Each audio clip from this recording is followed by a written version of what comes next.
সুব্রত বাইন এবং মোল্লা মাসুদ হল তালিকাভুক্ত 23 জন শীর্ষ সন্ত্রাসী দলের অন্যতম নেতা এবং 7 স্টার চক্রের মূল পরিকল্পনাকারী।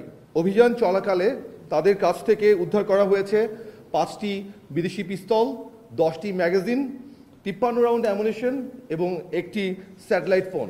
উপস্থিত প্রিন্ট ও ইলেকট্রনিক মিডিয়ার সাংবাদিকবৃন্দ এবং আপনাদের মাধ্যমে দেশ এবং দেশের বাইরে থেকে যারা দেখছেন আমাদেরকে, সবাইকে আইএসপিআর এর পক্ষ থেকে শুভেচ্ছা জানিয়ে শুরু করছি।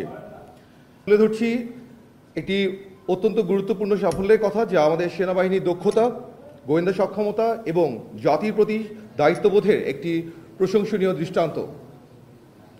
আজ ভোর 5টা থেকে শুরু হওয়া কুষ্টিয়া এবং হাতিরঝিলে পরিচালিত সাঁড়াশি অভিযানে 46 ইন্ডিপেন্ডেন্ট ইনফ্যান্ট্রি ব্রিগেড একটি ইউনিট গোপন তথ্যের ভিত্তিতে সফলভাবে 2 জন শীর্ষ সন্ত্রাসী এবং তাদের 2 জন সহযোগীকে গ্রেফতার করতে সক্ষম হয়।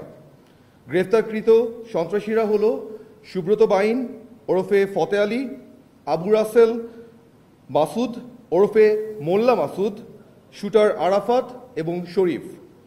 অভিযান চলাকালে তাদের কাছ থেকে উদ্ধার করা হয়েছে 5টি বিদেশি পিস্তল, 10টি ম্যাগাজিন, 53 রাউন্ড অ্যামুনিশন এবং একটি স্যাটেলাইট ফোন। এই চক্রটি দেশের বিভিন্ন অঞ্চলে হত্যা, চাঁদাবাজি এবং নাশকতা চালিয়ে এসেছিল। উল্লেখযোগ্যভাবে সুব্রত বাইন এবং মোল্লা মাসুদ হল তালিকাভুক্ত 23 জন শীর্ষ সন্ত্রাসী দলের অন্যতম নেতা এবং 7 স্টার চক্রের মূল পরিকল্পনাকারী। এই অভিযান ছিল দীর্ঘদিনের গোয়েন্দা তৎপরতা এবং পরিকল্পনার ফসল। অপারেশনটি অত্যন্ত সুনিপুণভাবে ক্ষয়ক্ষতি বা সংঘর্ষ ছাড়াই পরিচালিত হয়, যা আমাদের বাহিনীর পেশাদারিত্ব এবং রাষ্ট্রের প্রতি দায়বদ্ধতার উজ্জ্বল দৃষ্টান্ত।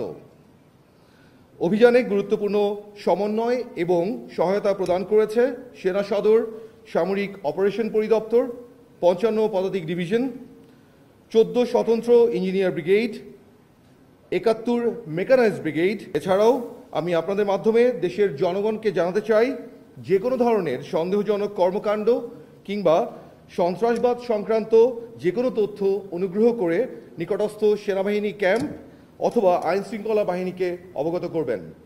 আমরা আবারও দৃঢ়ভাবে বলতে চাই, সেনাবাহিনী প্রধানের সুস্পষ্ট নির্দেশনার আলোকে দেশের অভ্যন্তরীণ নিরাপত্তা এবং জনগণের জানমালের সুরক্ষায় বাংলাদেশ সেনাবাহিনী সর্বোচ্চ প্রস্তুত এবং প্রতিশ্রুতিবদ্ধ।